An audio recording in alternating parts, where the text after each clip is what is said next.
안녕하세요. 인생 비결입니다. 이번 영상에서는 1억을 빠르게 모으는 5가지 방법을 알려드립니다. 막상 어려운 일들이 아니기 때문에 잘 듣고 꼭 따라해 보시기 바랍니다.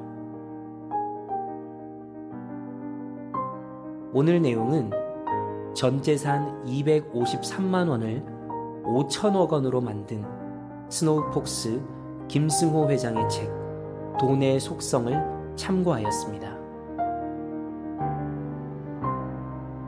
그럼 지금부터 1억을 빠르게 모으는 5가지 방법 시작합니다.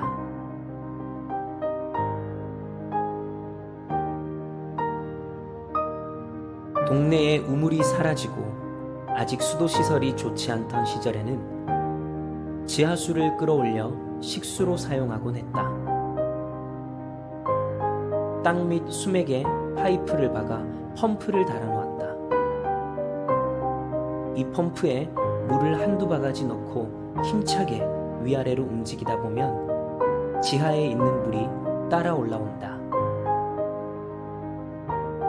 물펌프 구조를 보면 물을 끌어올리는 구멍이 뚫려 있고 그 부분이 고무막으로 막아져 있다. 물을 끌어올릴 때 그 고무막이 구멍을 막아 끌어올린 물이 다시 내려가지 못하게 하는 간단한 원리이다. 이 물을 끌어올리기 위해 붓는 물을 마중물이라 부른다.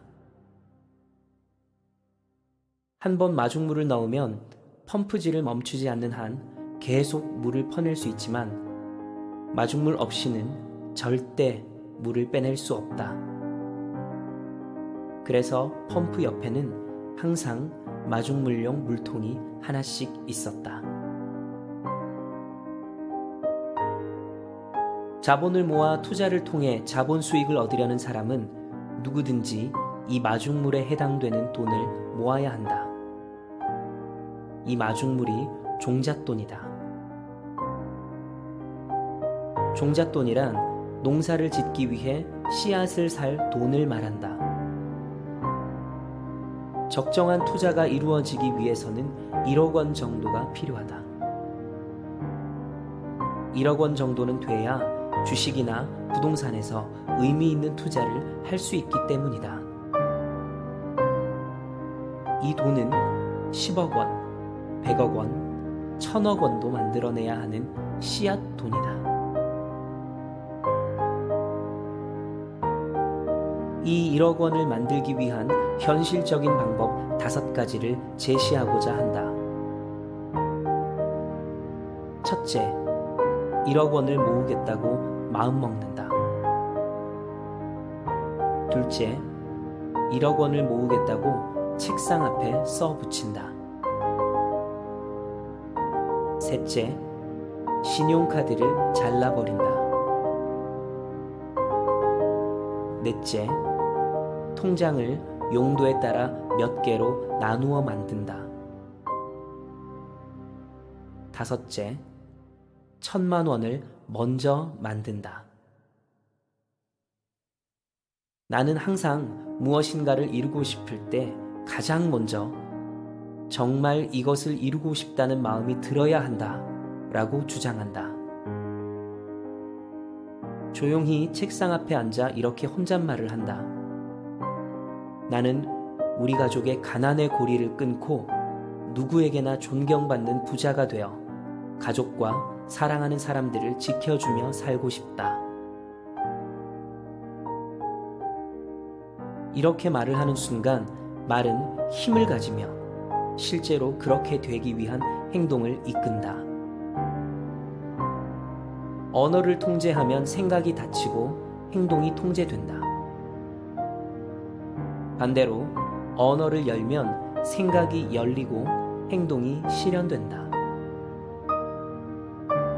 정말 진지하게 이 말을 되뇌이고 힘들 때마다 같은 말을 반복하길 바란다. 이것이 시작이다.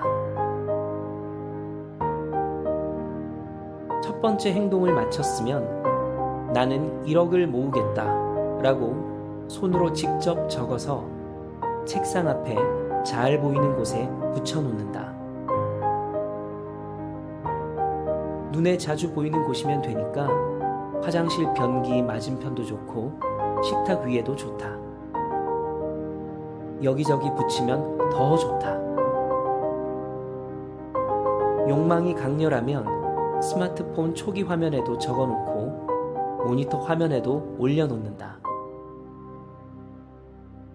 누가 봐도 상관없다.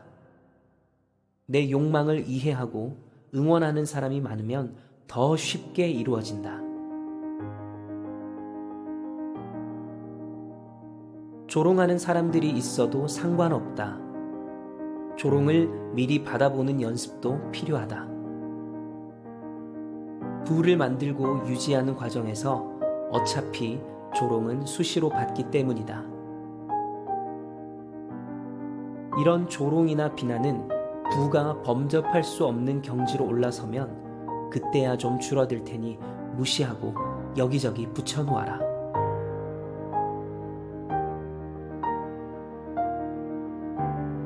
사실은 이 두 가지 제안이 다음 세 번째 제안에 비해 쉬운 것 같아도 가장 어려운 일이다. 사람의 마음을 바꾸는 일이 행동을 취하는 일보다 힘들기 때문이다. 부자가 되지 못한 사람 중 대부분은 능력이나 기회 혹은 종잣돈이 없는 사람이 아니라 부자가 되겠다는 실체적 욕심이 없는 사람이다.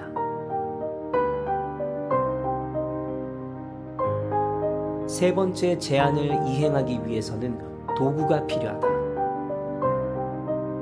가위를 가져와서 신용카드를 잘라버린다. 부자가 되기 위한 첫 번째 선결 조건은 복리를 내 편으로 만드는 일이다. 그런데 신용카드는 복리의 적이다. 복리가 내 목을 조르고 번번이 회방을 놓는다. 그러니 복리를 내 친구이자 조력자로 만들기 위해 가장 먼저 카드를 잘라라. 복리를 내 편으로 만들면 모든 돈이 따라올 준비가 된 것이다.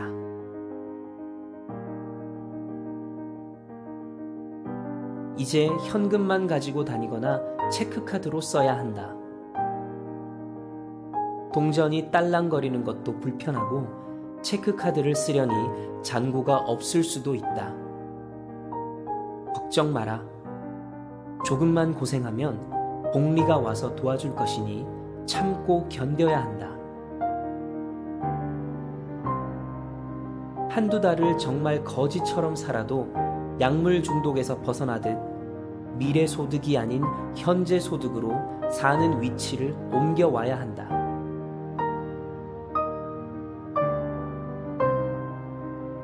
네 번째는 통장을 여러 개 만드는 일이다.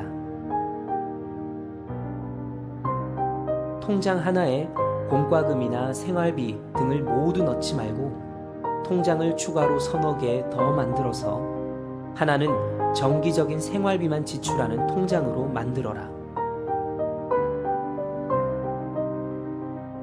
이 통장에는 월세, 전화비, 교통비 같은 필수 생활비만 쪼개서 넣어 놓는다. 다른 통장에는 밥값, 커피값 등 여유 자금으로 책정한 돈을 넣는다. 이 돈은 월 초에 정해서 넣어 놓고 중간에 모두 소진한 경우에도 다른 통장에서 옮겨오거나 빌려오면 안 된다. 그리고 저축을 위한 통장도 따로 하나 만든다. 이렇게 개인 예산에 맞춰 통장을 각각 만든다. 만약 이것이 귀찮고 불편하면 돈을 현금으로 찾아다 편지 봉투에 일일이 나눠 담으면 된다. 어쩌면 이 일은 번거롭고 통장을 만들기 위해 돈이 들어갈 수도 있다. 그래도 해야 한다. 해야 하는 이유는 명확하다.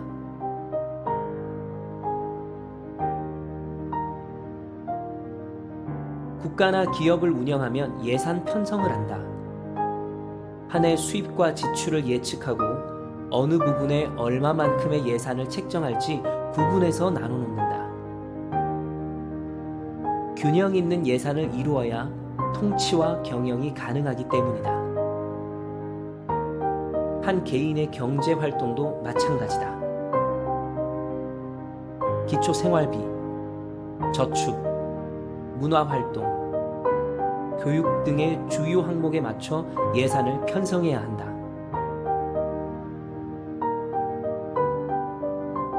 되는 대로 쓰고 남는 대로 저축하면 기업도 국가도 몇 년 안에 망한다.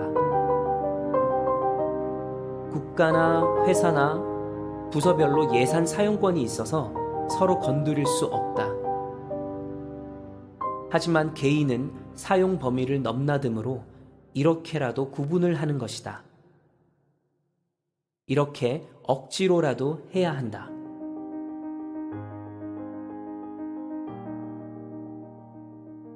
마지막으로 5번째는 목표액 1억 원의 10분의 1, 1,000만 원을 먼저 만드는 것이다. 1억 원은 큰 돈 같지만 1,000만 원은 누구든 노력하면 만들 수 있다. 1년이 걸리든 2년이 걸리든 목표는 1억 원 모으기다. 첫 10분의 1을 억지로라도 모으다 보면 모으는 과정에서 재미도 붙고 요령도 생기고 추가 수입도 생기면서 흥미를 품게 된다. 그리고 두 번째 1,000만 원은 첫 번째 1,000만 원보다 만들기 쉬워진다. 이렇게 모으는 과정을 경험해야 한다. 이것이 1억 원을 모으기 위한 시작이자 전부이다. 소비를 줄이고 저축하고 투자를 하라는 말이 행복하게 살지 말고 구두쇠가 되라 라는 말이 아니다. 오히려 반대다. 재산이 증식되고 사회 경제 구조를 이해하고 부자가 되는 길을 걷는 것은 대단한 행복이다. 일찍 이 행복을 구하면 나중에 찾아오는 풍요로부터 다른 행복도 함께 따라온다.